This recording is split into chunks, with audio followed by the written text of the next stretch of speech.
At that moment, something inside me snapped. For the sake of the children, for both sets of parents and in-laws, I had been continuing my married life with my husband, thinking like that, but I realized it was no longer possible. I've had enough.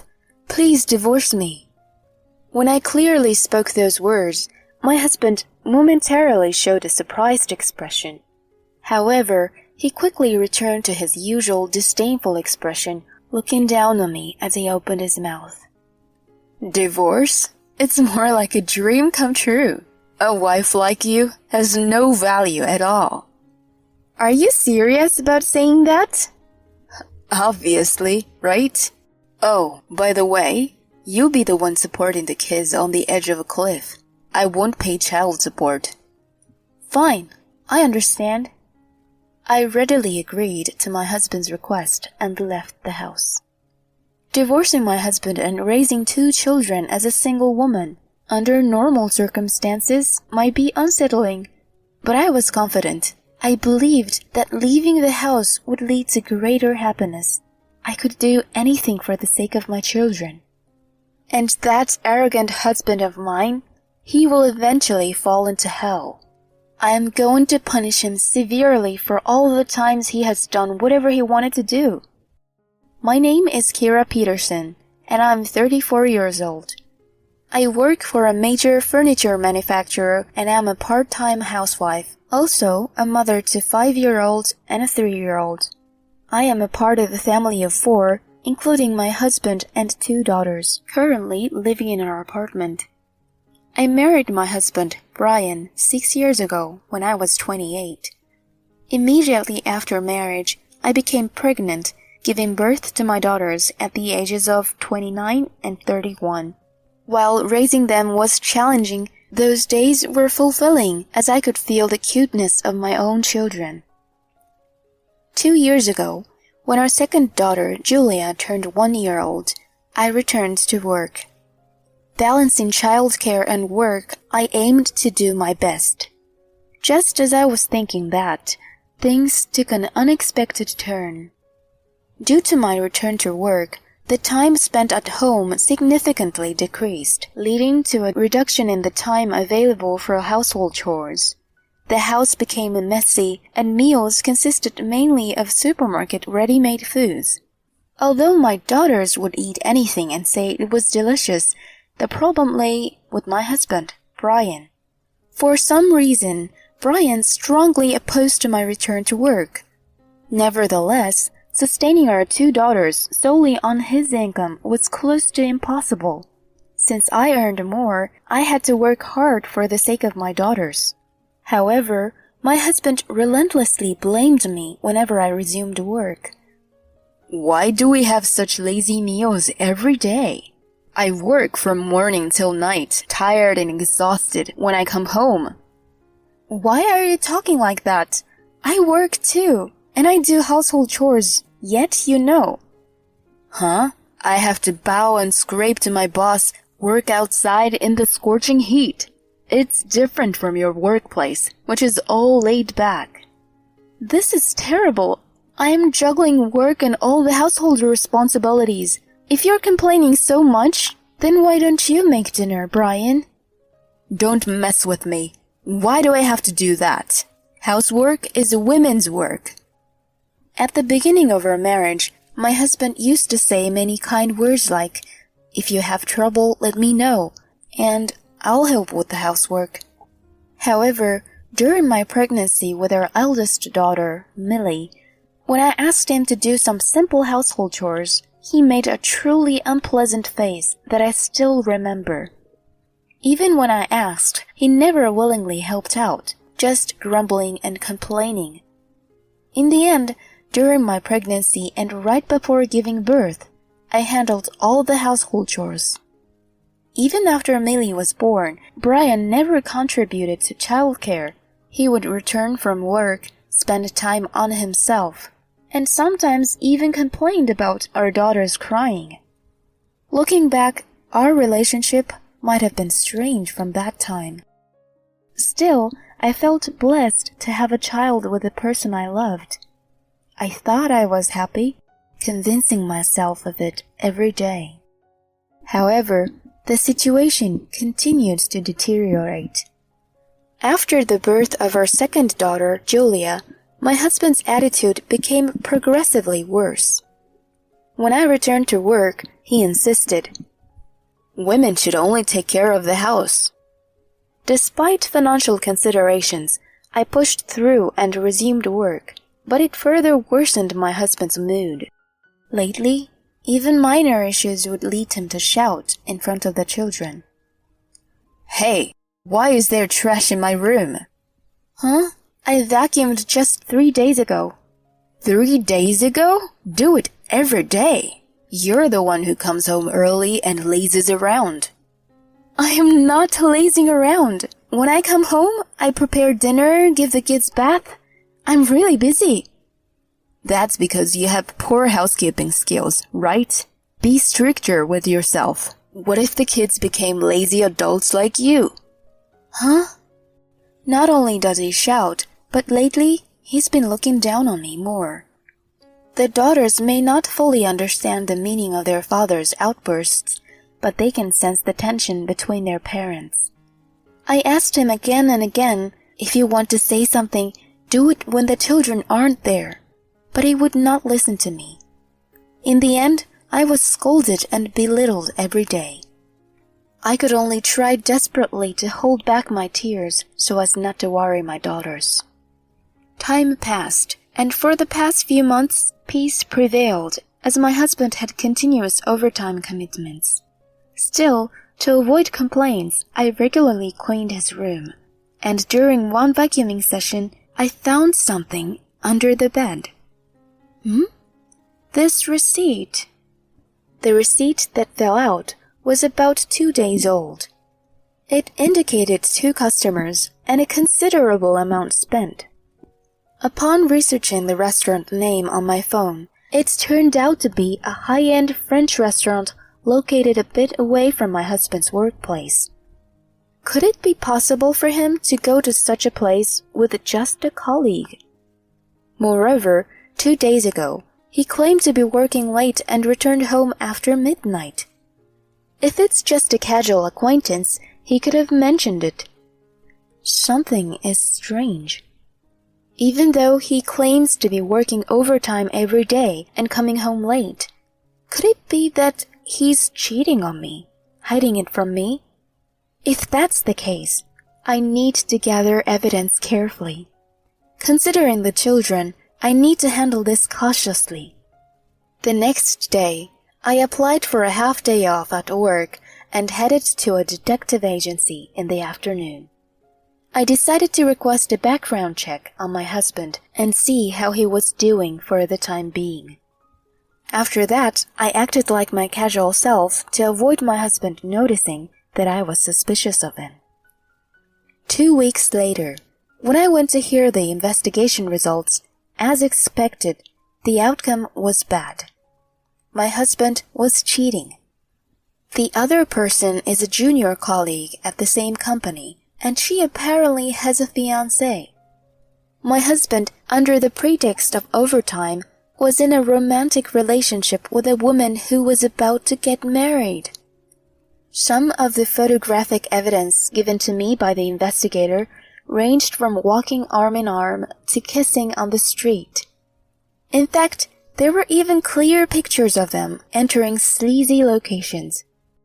Despite my feelings for my husband cooling off, I was still shocked.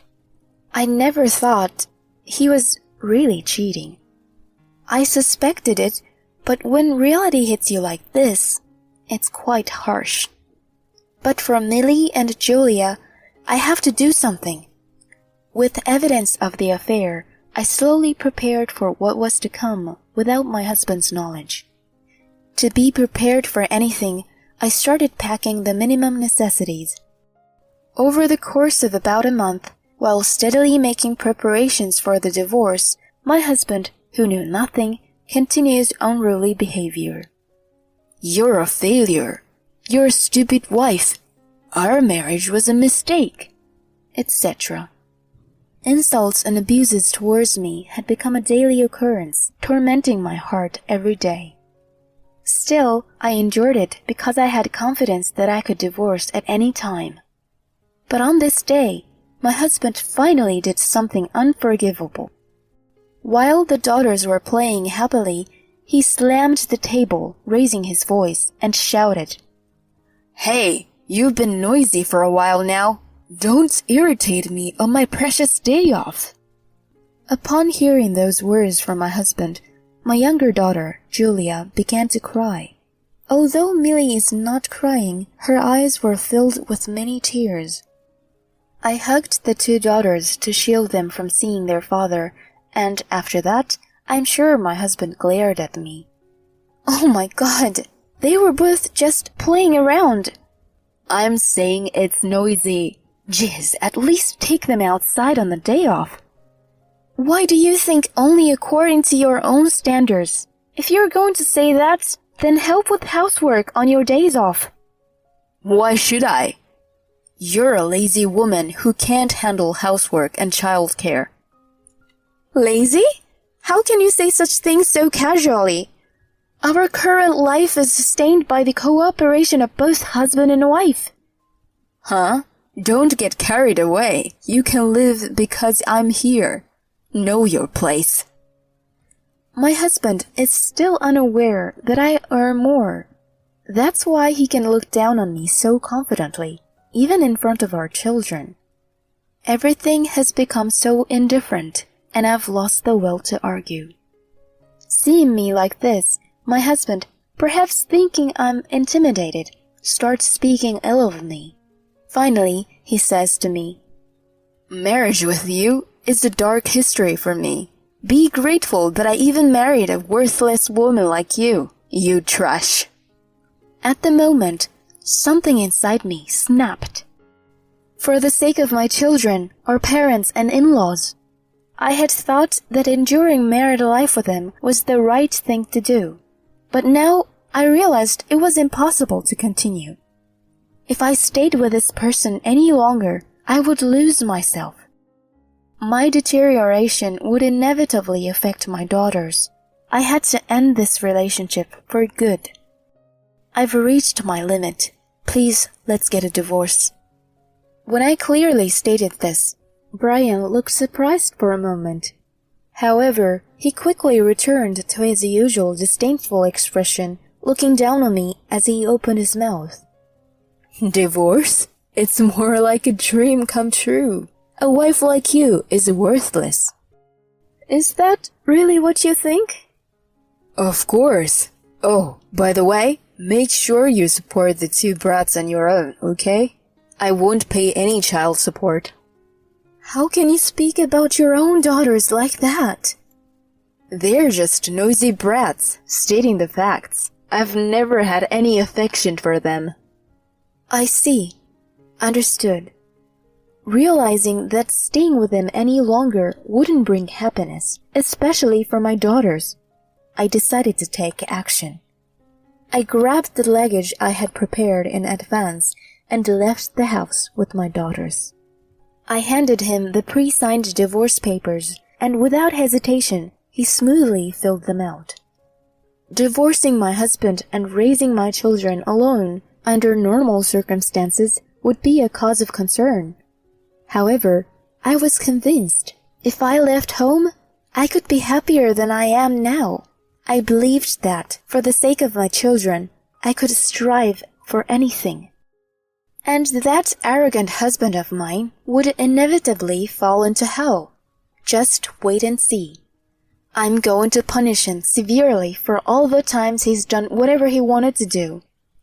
Vowing to take more revenge on my husband, I left home with my daughters in tow. On the way, I submitted the divorce papers at the city hall, cutting ties with my husband, and headed to my parents' house. My father and mother were greatly surprised when I returned home with a large suitcase. Hey, what's going on all of a sudden? While my mother put the girls to bed, my father spoke to me. I explained the events with Brian so far in order. In front of my parents, Brian was a good husband, so my father seemed surprised at his true nature. But they soon realized the real meaning of my return to my parents' house. My father looked me straight in the eye and said clearly, "So, I just need to take care of the paperwork." "Yeah, I want you to prepare the documents." "Got it. I'll start on it tomorrow." Actually, the apartment where we as a couple had been living was one of my father's properties. Although it was technically rented under Brian's name, my father had been covering the rent, and we were living there rent-free. However, there was no point in continuing to bear the rent for a man who was neglecting his family due to infidelity. So, I asked my father to officially demand rent payments from my husband. Having gathered evidence for the affair, I decided to claim compensation and child support through a lawyer. With this, I made preparations for the divorce while commuting from my parents' house to work. 2 weeks later, thinking that some action might be happening soon, my phone, as expected, lit up. When I checked the screen, the caller was indeed my ex-husband, Brian. "Yes? Hello?" As I answered the call, Brian seemed flustered as he spoke. Hey, what's going on? I received some weird documents, something about compensation." "Ah, it seems they arrived safely. That's the compensation for your affair, you know." "What? I didn't cheat or anything." "Just so you know, the evidence is already gathered, so there's no escaping from it. And soon you'll receive another set of documents." "Huh? Another set of documents?" "You haven't forgotten, have you? Starting from now, you'll be responsible for paying the rent for that room." "What?" From Brian's reaction, it seemed he hadn't realized it. He asked me with a raised voice, "Wait a minute, rent? The house was given to us by your father." "That's not true, right? My father just lent it to us out of goodwill." So, as long as I stay in this house, I have to pay the rent?" "That's right. I assume you understand, but considering the good location and relatively recent construction, the rent isn't cheap. Can you afford it with your salary?" "Is it really that high?" Brian, perhaps after checking the market on his phone, lamented in the background. "There's no way I can afford this." It seemed that he had finally realized his situation, and in a desperate tone, he began pleading. "I'm breaking up with my mistress, so come back to me. Let's start over again." Desperately seeking help, he pleaded, but I firmly rejected him. "Start over? Don't be ridiculous. After all the hurt you caused me and our daughters? How dare you say such things? Do you truly understand what you've done? I can't forgive you for neglecting our family more than any affair." Well, I'm sorry. I apologize, so please." "Huh? What value does your apology have now? Regardless of words you say, nothing resonates anymore. I have no intention of restarting anything with you as a couple." We were at least a married couple, a family, right?"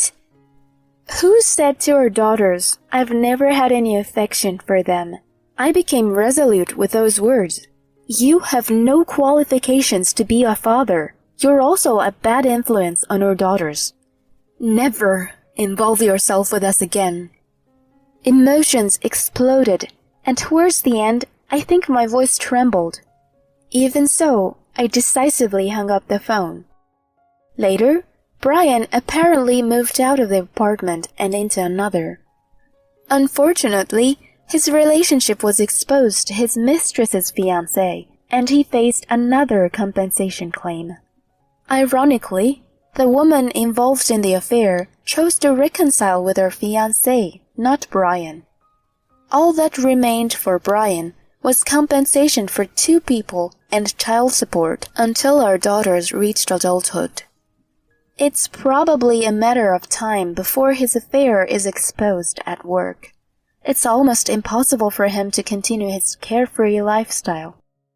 Even so, I feel no sympathy. I hope he suffers as much as possible from now on. On the other hand, I am happily spending my days with my daughters with the support of my parents at home. The commute takes a bit of time, but there's nothing more reassuring than the support of my parents. My parents greet my daughters with smiles every day. The smiles of my daughters are increasing, and I am convinced that my choice was not wrong. I am grateful to my parents for welcoming us so warmly, and I want to continue pouring lots of love into my daughters in the future.